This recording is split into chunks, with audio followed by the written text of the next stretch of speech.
How can I stop thinking about the affair all the time?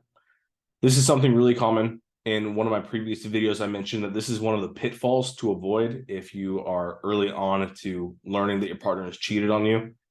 It's very tempting to grill them and ask them for all the details of exactly what happened.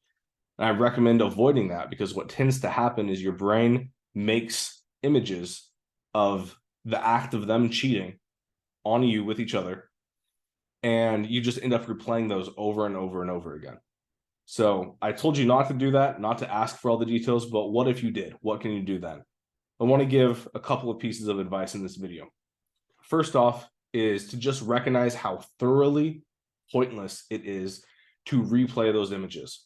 I've talked to people and it pops up during the day just at random times, whether they're just trying to do the dishes or watch TV or do their work, or even make love to their partner and they're seeking reconciliation, trying to make it work. But while they're doing that, they're still imagining them with the other person. And I just want to ask you, what benefit is there to continually thinking about it? And I know you'll tell me, well, there's none, but there's clearly some reason why you're holding on to it.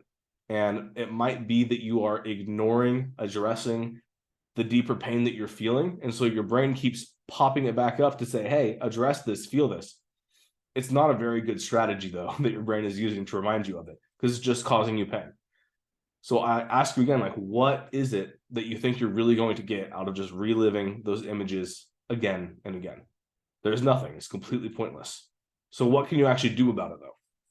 I want to introduce an NLP concept, which is neuro-linguistic programming. It is based off the work of Milton Erickson, roughly, and some of the techniques that he was using, but that's a whole separate story.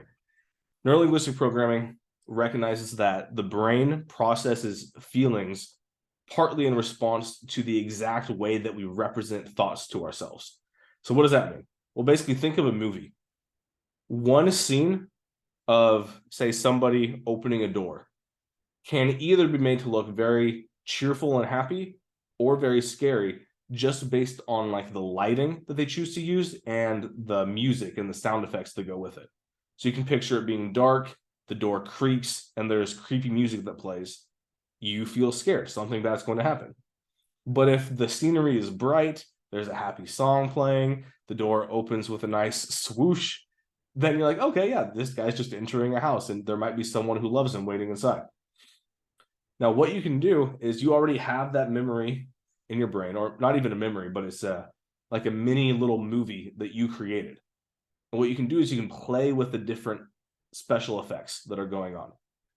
Oftentimes, when it's most painful, people are picturing it very close up, like they're just right there in the action. They can hear what's going on. The images are very bright, and like I said, you're just right there in the action. Contrast that with putting it far out away from you. So instead of imagining it all right here, it's further out. And instead of it being bright and vivid, maybe it's a little bit dim, almost hard to see what's actually happening.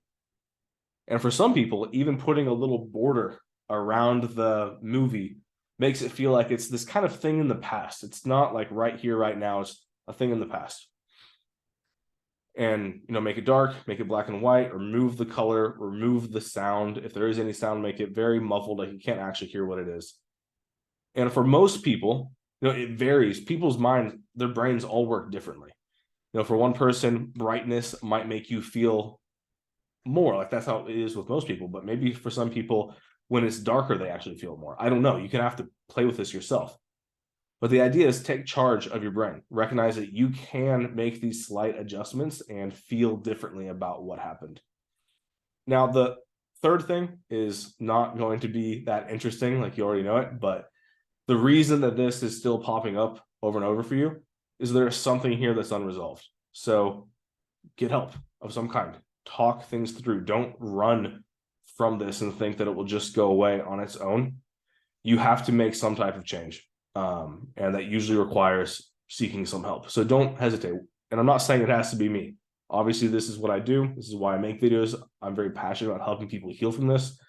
But seek out someone that you can just talk to and help process all of this and not just surface level complaining. You're not going to feel better by complaining. It can get you a little bit of relief, but you got to actually address all of the deep insecurities that have been dug up, or else likely you're going to keep on playing that stuff in your head over and over again. All right, hope this helps someone out there.